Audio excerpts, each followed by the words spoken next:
Mga Bilang, chapter 10. Sinabi ni Yahweh kay Moises, magpagawa ka ng 2 trumpetang yari sa pinitpit na pilak. Gagamitin mo ang mga ito sa pagtawag ng pagpupulong ng taong bayan o kung kailangan ng magpatuloy sa paglalakbay ng buong Israel. Kapag hinipan ng sabay ang buong Israel ay magtitipon-tipon sa harap ng toldang tipanan. Kapag isa ang hinipan, ang mga pinuno ng bawat angkan ang haharap sa iyo. Pag-ihip ng unang hudyat, lalakad ang mga liping nagkampo sa gawing silangan. Sa ikalawang ihip, lalakad naman ang mga nakahimpil sa gawing timog. Kapag dapat tipunin ang kapulungan, hihipan mo ng matagal ang trompeta. Ang iihip ng trompeta ay ang mga anak ni Aaron. Susundin ninyo ang tuntuning ito habang panahon.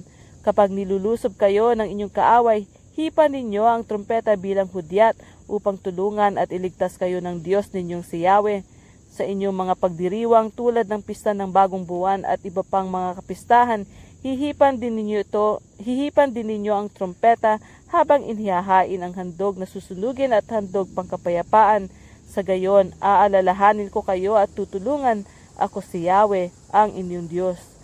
Nang 20 araw ng 2 buwan ng 2 taon mula nang umalis sila sa Ehipto, ang ulap ay pumaitaas mula sa ibabaw ng tabernakulo. Dahil dito, nagpatuloy sa paglalakbay ang mga Israelita hanggang ang ulap ay tumigil sa ilang ng paran. Ito ang una nilang paglalakbay mula nang ibinigay ni Yahweh kay Moises ang mga tuntunin ukol dito. Nauuna ang pangkat sa ilalim ng watawat ni Judah ayon sa kani-kanilang lipi at sa pamumuno ni Naason na anak ni Aminadab.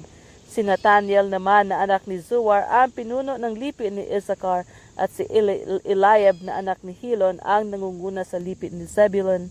Kapag nakalas na at naihanda na sa pag-alis ang tabernakulo, susunod ang mga anak ni Gershon at ni Merari na siyang nagpapasan ng binaklas na tabernakulo. Kasunod ang pangkat ni Ruben ayon sa kanya-kanyang angkan at pinangungunahan ni Elizur na anak ni Sidior.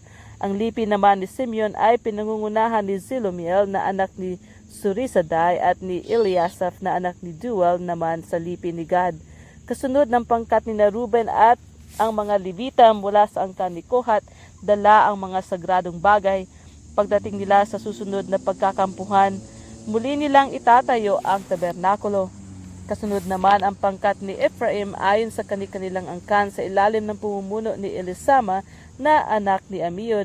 Ang lipi ni Manases ay pinamumunuan ni Gamaliel na anak ni Pedasor at ang lipi ni Benjamin ay pinangungunahan naman ni Abida na anak ni Gideoni.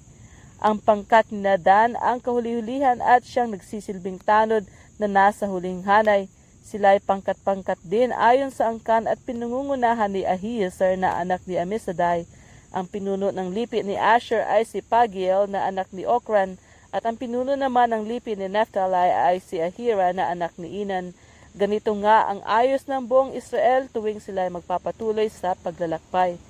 Kinausap ni Moises si Hobab na anak ni Ruel na Midianita, isang kamag-anak ng asawa ni Moises. Ang sabi niya, sumama ka sa amin patungo sa dakong ibinibigay sa amin ni Yahweh at bibigyan ka namin ng kasaganaang ipinangako niya sa amin. Hindi na ako sasama sa inyo sapagkat nais kong bumalik sa aking mga kamag-anak, sagot niya. Sumama ka na sa amin sapagkat kabisado mo ang pasikot-sikot sa ilang. May tuturo mo sa amin kung saan kami maaaring magkampo. Pagdating natin doon, babahagian ka namin ng anumang pagpapalang ibibigay sa amin ni Yahweh, sabi ni Moises. At mula sa bundok ni Yahweh, naglakbay sila ng 3 araw. Ang kaba ng tipan ay iniuna sa kanila ng 3 araw, para ihanap sila ng lugar na pagkakampuhan. Kung araw, nilililiman sila ng ulap ni Yahweh habang naglalakbay.